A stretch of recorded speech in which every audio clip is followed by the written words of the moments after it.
Microphone লাগবে, microphone line please ভাই। অভ্যুত্থান পরবর্তী এই নতুন বাংলাদেশে পবিত্র মাহে রমজানে আমাদের যে সৌভাগ্যময় যে আমাদের রোজাগুলো সেগুলো শেষ করে আমরা আমাদের যে ঈদ উল ফিতরের দিনে এসে উপস্থিত হতে যাচ্ছি। আমরা মনে করি যে এর পূর্বে যে ঈদগুলো হতো না, এই ঈদগুলোতে একটা ন্যারেটিভ সেট করে দেওয়া হতো দল হিসেবে আওয়ামী লীগ থেকে, এবং ওই ন্যারেটিভ অনুযায়ী ঈদটা পালিত হতো।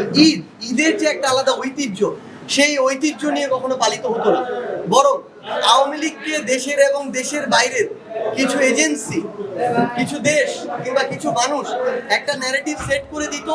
সেভাবে ধর্মীয় মূল্যবোধ এমনকি ঈদের কালচারগুলোকেও মডিফাই করা হতো। আমরা মনে করি যে এবারের যে ঈদ, এই ঈদের সবচেয়ে বড় স্পেশাল জায়গাটা হচ্ছে যে কেউ আপনাকে কোনো ন্যারেটিভ সেট করে দিবে না, আপনি আপনার মতো করে ঈদটা পালন করতে পারবেন। এবং সবচেয়ে বড় কথা হচ্ছে এই মুহূর্তে এই অবস্থাটি নেই যে একটা দল ব্যতীত আর কোনো দলই তাদের মন মতো করে পরিবারের সাথে একসাথে ঈদ পালন করতে পারবে না, এই অবস্থা নেই। বিগত সময় এমন ছিল শুধু আওয়ামী লীগ তাদের মতো করে ঈদটা পালন করতে পারত, অন্য সকল রাজনৈতিক দল মামলা হামলা এসবের ভয়ে কখনো পরিবারের সাথে শান্তিমতো ঈদ করতে পারতো না, রাতে এসে পরিবারের সাথে দেখা করে আবার চলে যেত। তো নতুন এই বাংলাদেশে মানুষের ভিতরে এই স্বস্তি বা শান্তির একটি ঈদ হবে, যেখানে এমন অনেক মানুষ থাকবে যারা 16 বছর পর প্রথম পরিবারের সাথে ঈদ করবেন। আমরা গতকালকে এমন অনেক মিডিয়ার সদস্যের সাথে কথা বলেছি যারা 16 বছর পরে মুক্তি পেয়েছেন কারাগার থেকে, নতুন করে পরিবারের সাথে ঈদ করবেন। সো প্রত্যেকটি আলাদা আলাদা ক্ষেত্রে এবার ঈদের অভিজ্ঞতা নতুন হবে, এবং আমরা বিশ্বাস করি এই যে রমজানুল মুবারকের যে প্রকৃত যে স্পিরিট, সেটাকে নিয়ে আমরা আগামীর যে বাংলাদেশ, সেখানে মানুষের জন্য কাজ করব, সেখানে দেশের জন্য কাজ করব। আমরা আমাদের জায়গা থেকে মনে করি যে এখন এই যে রমজান গেল, আমাদের ঈদ এসেছে, এবং ঈদের পরে আবার নতুন করে আমরা পূর্বের যে একটি নিয়ম তান্ত্রিক যে আমাদের দিনগুলো ছিল সেই জায়গায় আমরা ফিরে যাব। তো আমরা প্রত্যেকটি সময় মানুষের সাথে থাকতে চাই। আমরা মনে করি যে জনগণই রায়ের মাধ্যমে নির্ধারণ করবে আগামীর বাংলাদেশ কোন দিকে যাবে।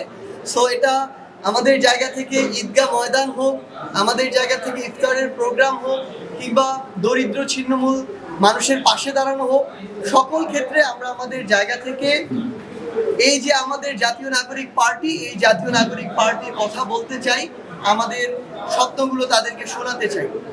এবং আপনারা আরেকটি বিষয় বললেন যে এই যে নতুন করে একটি বাংলাদেশ, এই বাংলাদেশে নতুন একটি আমরা আজকে তথ্য পেয়েছি যে নির্বাচন কেন্দ্রিক অনলাইন একটি প্রচারণার বিষয় তারা সংযুক্ত করেছেন। আমরা মনে করি এটা এখন সময়ের একটা ডিমান্ড, এই সময় এসে অনলাইন কেন্দ্রিক প্রচারণা থাকবে।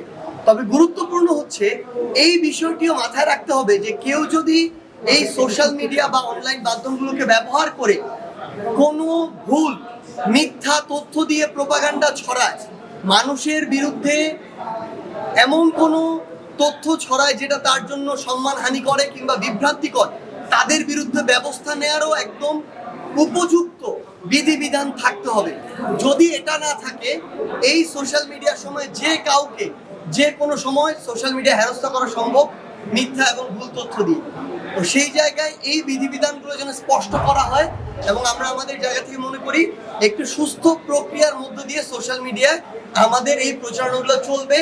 কেউ আমার দলের না, অন্য দলের, তার মানেই যে আমার তার বিরোধিতা করতে হবে, এই মানসিকতা থেকে যেন আমরা বের হয়ে আসি। বরং কারো যদি কোনো যৌক্তিক সমালোচনা করার কোনো বিষয় আমাদের প্রয়োজন মনে হয়, আমরা যেন সেই যৌক্তিক সমালোচনা করি।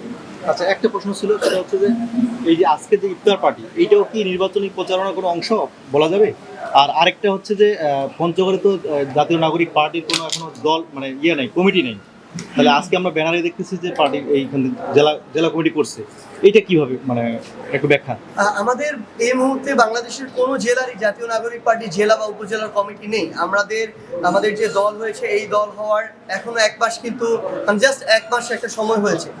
তো যারা সেন্ট্রালে রয়েছেন বিভিন্ন জেলার বা প্রত্যেকটি জেলার কেউ না কেউ আমাদের কেন্দ্রীয় কমিটিতে রয়েছেন, তারা বর্তমানে ওই জেলার বিষয়ে যে সামগ্রিকভাবে যে জেলাকে কোঅর্ডিনেট করা, এই কাজটি করছেন। আমরা এই এপ্রিল মাসের মধ্যে প্রত্যেকটি জেলা এবং উপজেলা কমিটিগুলো পেয়ে যাব।